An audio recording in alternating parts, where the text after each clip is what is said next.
I bought this punch needle set from Amazon.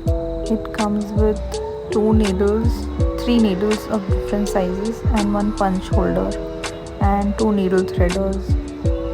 Let's open it.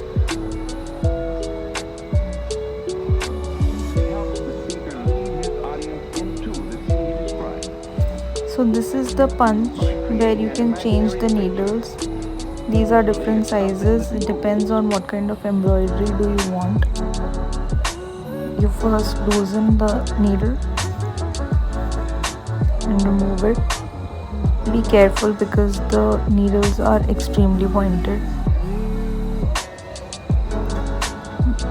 This is how you can change the needle according to the kind of embroidery design you want, and the length is adjustable as per your convenience.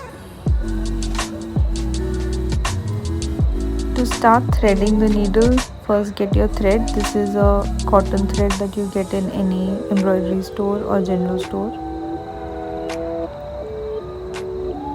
Remove the cap. What you have to do now is insert the needle threader inside the needle punch and push it down till the end. Once you see the needle threader from the other end, insert the thread inside the needle threader, and once the thread is attached,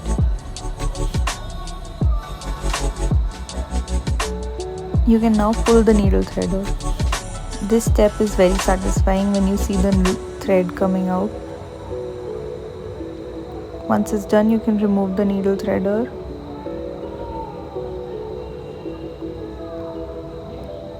Finally, to secure the thread even further so that you can complete your embroidery properly, you can insert the thread in the hole that's on the needle and just pull it. This will ensure that your thread doesn't go out again and again. And that's how you thread a punch needle. Hope you liked it.